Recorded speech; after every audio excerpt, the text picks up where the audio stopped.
تقریباً 200 سال قبل کا بلوچستان ہے، اور بلوچستان کے پہاڑوں کے اندر ایک خالص قبائلی علاقہ کوہلو ہے۔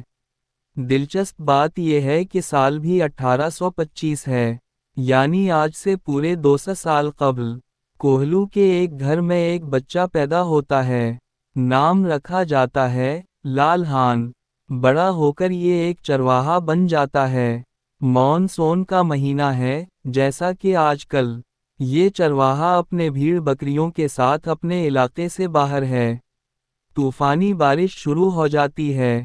انہیں پہاڑوں کے بیچ ایک گھر نظر آتا ہے۔ یہ پناہ لینے اسی گھر کی طرف چلا جاتا ہے۔ گھر کے مرد وہاں نہیں ہوتے۔ اس وقت کے رسم و رواج کے مطابق گھر کی عورت میزبان بن جاتی ہے۔ وہ ایک نئی نویلی دلہن ہے۔ وہ عورت طوفان سے اپنے خیمے کو بچانے کی کوشش کرتی ہے۔ تیز ہوائیں اس کا دوپٹہ اڑا لے جاتی ہیں۔ وہ سامان بچانے کی کوشش میں ہے۔ بجلی چمکتی ہے۔ سیکنڈ کے 1000ویں حصے میں لال ہان کی نظر اس عورت پر پڑ جاتی ہے جس کے بال کھلے ہوئے ہیں اور طوفان اس کا دوپٹہ اڑا لے گئی ہے، مگر وہ دنیا سے بے خبر اپنا آشیانہ بچانے کی کوشش کر رہی ہے۔ سیکنڈ کے اس 1000ویں حصے میں لال ہان کی زندگی بدل جاتی ہے اور وہ مست توکلی اور سمو بیلی بن جاتا ہے۔ وہ عورت کو اور نہیں بلکہ سمو تھی۔ تصور کرے کہ آج سے 200 سال قبل کا خالص قبائلی زمانہ ہے۔ مست توکلی نہ صرف ایک شادی شدہ عورت کے عشق میں مبتلا ہو جاتا ہے بلکہ اپنی شاعری میں اس کا نام بھی لیتا ہے۔ خود کو سمو بیلی یعنی سمو کا دوست بھی کہتا ہے۔ مگر کسی کی غیرت نہیں جاگتی کہ جا کر اس چرواہے کو قتل کر ڈالے، بلکہ ہوتا یہ ہے کہ انہیں حضرت مست توکلی کہا جاتا ہے۔ ان کی موت کے بعد ان کی قبر پر لوگ انتہائی عزت و احترام کے ساتھ پیش ہوتے ہیں اور ان کا قبر مرجع الخلائق بن جاتا ہے۔ سمو نام کا اصل معنی کیا ہے کسی کو نہیں پتا، لیکن آج بھی بلوچ سماج میں ہزاروں عورتوں کا نام سمی ہے۔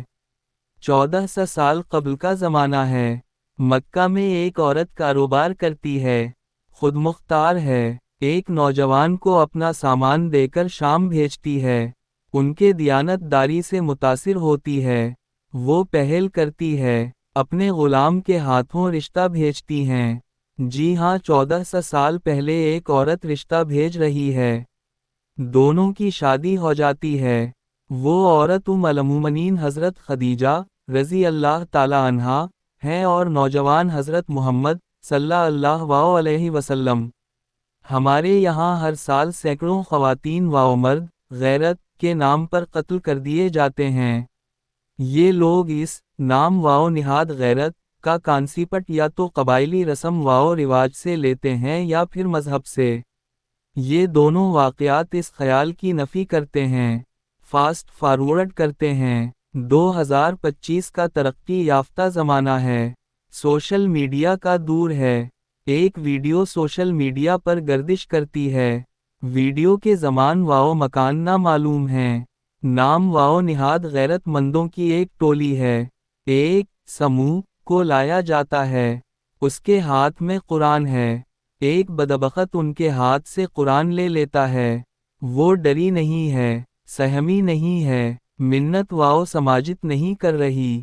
ایک جملہ بولتی ہے، ایک دھماکہ کرتی ہے، بیرا سوم نا اجازت حمزہ میں، صرف گولی مارنے کی اجازت ہے تمہیں۔ یہ ایک جملہ نہیں ہے، ایک فلسفہ ہے، اعلان ہے، بغاوت ہے۔ وہ اجازت مانگ نہیں رہی، اجازت دے رہی ہے، حکم صادر کر رہی ہے، فیصلہ سنا رہی ہے۔ وہ اعلان کر رہی ہے کہ میں کسی کی ملکیت نہیں ہوں، کسی کا پالتو جانور نہیں، ایک جیتا جاگتا انسان ہوں۔ اپنے شرطوں پہ زندگی جینے کا حق ہے مجھے اور اپنی ہی شرطوں پہ مرنے کا حق بھی۔ وہ 7 قدم آگے چلتی ہے اور پھر وہ آزاد ہو جاتی ہے۔ فضا میں گولیوں کی تڑتڑاہٹ کے ساتھ ایک جملے کی گونج ہے، بیرا سوم نا اجازت حمزہ میں۔ یہ ایک جملہ اس نام و نہاد غیرت کی دیواروں کو پاش پاش کرنے کے لیے کافی ہے۔ اس پر شاعری ہونی چاہیے، کہانیاں لکھنی چاہیے، کتابیں ترتیب دینی چاہیے، فلمیں اور ڈرامے بنانی چاہیے۔ بیرا سوم نا اجازت حمزہ نمے۔ یہ ہے ریڈیو جیوے پاکستان ڈیجیٹل۔